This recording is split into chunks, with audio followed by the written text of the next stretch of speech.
1, 2, 3, 4 या 5 गोले नहीं, 200 गोले। दक्षिण कोरिया में सारी रात सायरन बजता रहा। उत्तर कोरिया ने दक्षिण कोरिया की सीमा के पास 200 गोले बरसाए हैं। इस हमले के बाद दक्षिण कोरिया और उत्तर कोरिया के बीच तनाव चरम पर है।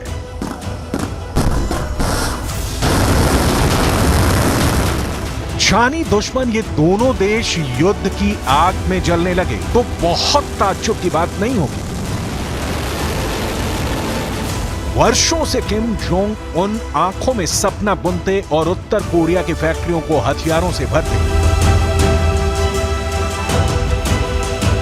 दक्षिण कोरिया के खिलाफ युद्ध लड़ने की इच्छा में जिए जा रहे हैं। उत्तर कोरिया के तानाशाह किम जोंग उन ने बहुत चालाकी के साथ दक्षिण कोरिया के खिलाफ हमला बोल दिया। 북한군은 오늘 09시경부터 11시경까지 백령도 북방 장산곶 일대와 연평도 북방 등산곶 일대에서 200여 발 이상의 사격을 실시하였습니다. 이로 인한 우리 국민과 군의 피해는 없으며 탄착 지점은 NLL 북방 일대입니다. उत्तर कोरिया के गोलों की आवाज से सहमे दक्षिण कोरिया ने बदला लेने की धमकी दी है। दक्षिण कोरिया में इस वक्त किम जोंग उन के खिलाफ अटैक की कैसी तैयारी चल रही है, ये देखने से पहले ये देखना जरूरी है कि इन 200 गोलों से हुए हमले की डिटेल क्या है, जिसने कोरियाई प्रायद्वीप को युद्ध के मुहाने पर लाकर खड़ा कर दिया है। दक्षिण कोरिया रक्षा मंत्रालय के मुताबिक उत्तर कोरियाई सेना ने सुबह लगभग 9 बजे से 11 बजे तक बैंगनी-ओंग द्वीप के उत्तरी भाग में जांगसन-गोट और योएन पयोंग के उत्तरी क्षेत्रों में 200 से अधिक राउंड गोलीबारी की। किम जोंग उन के इस हमले वाला एक भी राउंड दक्षिण कोरिया की सरहद के भीतर नहीं आया, लेकिन दक्षिण कोरिया ने योएन पयोंग के करीब 2000 स्थानीय लोगों से इलाका खाली करा लिया है। दक्षिण कोरिया पर यह हमला उत्तर कोरिया ने पहली बार नहीं किया है, लेकिन अब की बार जिस कारण से किम जोंग उन ने दक्षिण कोरिया पर हमला किया है वो पहले के हमले के कारणों से अलग है। इसकी डिटेल आपको आगे दिखाएंगे। दक्षिण कोरिया का ये ओन प्योंग द्वीप पीले सागर में है। ये इंचियोन से लगभग 80 किलोमीटर पश्चिम में और उत्तर कोरिया के वांगे प्रांत के समुद्र तट से 12 किलोमीटर दक्षिण में स्थित है।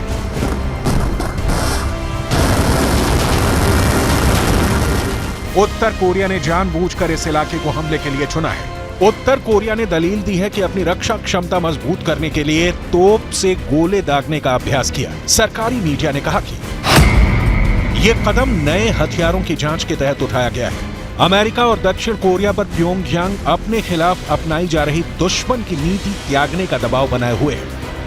उत्तर कोरिया के तानाशाह किम जोंग उन का पिछले हफ्ते का वो बयान याद कीजिए जिसमें कहा गया था कि वो दक्षिण कोरिया और उसके सहयोगी अमेरिका के खिलाफ युद्ध के लिए तैयार है। उत्तर कोरिया जितना उछल रहा था उतनी ताकत असल में उसके पास है ही नहीं जब बात अमेरिका और दक्षिण कोरिया के गठजोड़ की हो रही हो। सवाल है फिर किम जोंग उन ने दक्षिण कोरिया के खिलाफ इतने गोले क्यों दाग दिए?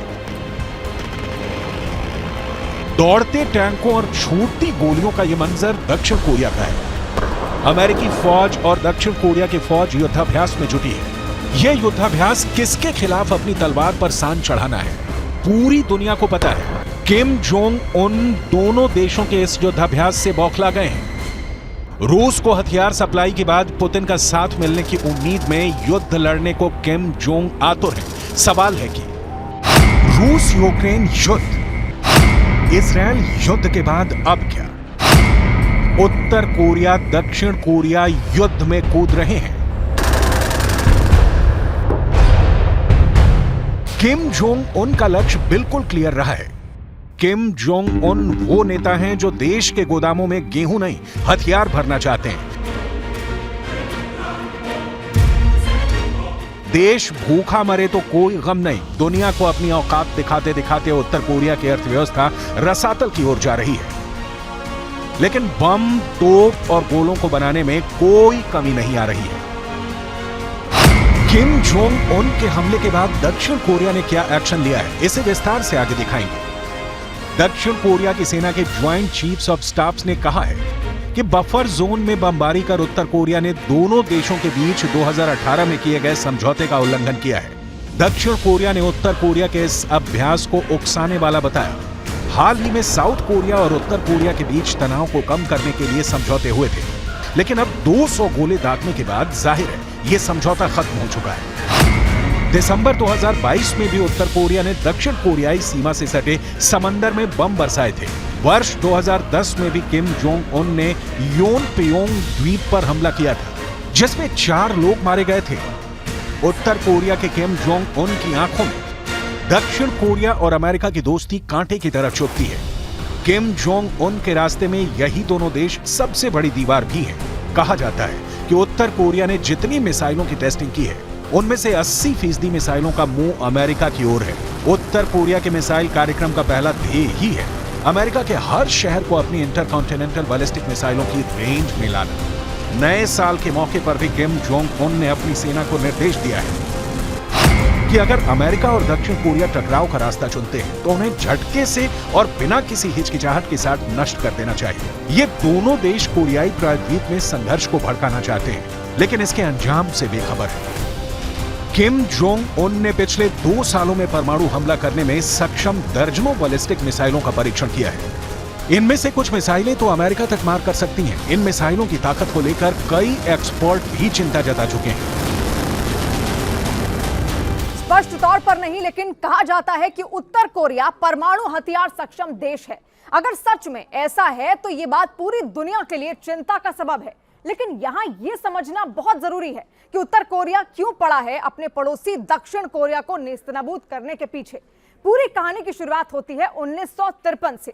1953 में दरअसल दोनों कोरियाई देशों के बीच युद्ध खत्म जरूर हो गया, लेकिन उत्तर कोरिया ये कभी भुला नहीं सका कि युद्ध में आखिर क्या हुआ था। 1968 में उत्तर कोरिया ने दक्षिण कोरिया के राष्ट्रपति की हत्या की नाकाम कोशिश की थी और 1983 में म्यांमार में एक धमाके का मामला सामने आया। इसमें 17 दक्षिण कोरियाई नागरिक मारे गए थे। इस धमाके के तार उत्तर कोरिया से जोड़े गए। वैसे ये बहुत क्लियर समझ लेने की जरूरत है कि दोनों देशों ने तकनीकी तौर पर 1953 में युद्ध खत्म होने के बाद शांति समझौते पर हस्ताक्षर नहीं किए हैं। इसका मतलब यह है कि दोनों अब भी युद्ध की स्थिति में बने हुए हैं। उत्तर कोरिया और दक्षिण कोरिया की लड़ाई का अंत किम जोंग उन के रहते होते नहीं दिखता। दक्षिण कोरिया के सामने ये बात शीशे की तरह साफ है। अब सवाल है, तो दक्षिण कोरिया के पास खुद को सुरक्षित रखने के लिए अमेरिका जैसी शक्ति से मिले रहने के अलावा कोई विकल्प नहीं बचता। ये बात 16 आने सच है कि दक्षिण कोरिया के पास जब तक अमेरिका वाला विकल्प बचा रहता है, किम जोंग उन हमले तो करेंगे, लेकिन बेहद सचेत होकर, क्योंकि दक्षिण कोरिया में अमेरिका के 28,500 सैनिक कोरिया युद्ध के बाद से हमेशा तैनात रहते हैं। 28,500 इनकी संख्या है और अमेरिकी दक्षिण कोरिया को एशिया में सबसे खास सहयोगी मानता है। उत्तर कोरिया और चीन के बीच 1961 में एक संधि हुई, जिसमें कहा गया कि अगर चीन और उत्तर कोरिया में किसी भी देश पर हमला होता है तो दोनों देश तुरंत एक दूसरे का सहयोग करेंगे। और इधर रूस भी पर्दे के पीछे से हमेशा उत्तर कोरिया को सहयोग करता रहता है। यह भी कहा जा रहा है कि उत्तर कोरिया पर लगाए गए आर्थिक प्रतिबंधों के बाद रूस और चीन दोनों से अहम मदद आपूर्ति के तौर पर मिल रही है। बदले में उत्तर कोरिया रूस को हथियार सप्लाई कर रहा है। यहां बहुत बड़ा कूटनीतिक खेला आपको समझना होगा। दुनिया के देशों की 2 नई खेमेबंदी आप देखेंगे तो यह क्लियर हो जाएगा कि युद्ध के असली खिलाड़ी असल में अमेरिका और रूस हैं। अमेरिका यूक्रेन के साथ है तो रूस यहां उसके खिलाफ खड़ा है। अमेरिका इजराइल के साथ है तो रूस ईरान के साथ दिख रहा है। अमेरिका दक्षिण कोरिया के साथ है तो रूस उत्तर कोरिया का समर्थन करता दिख रहा है।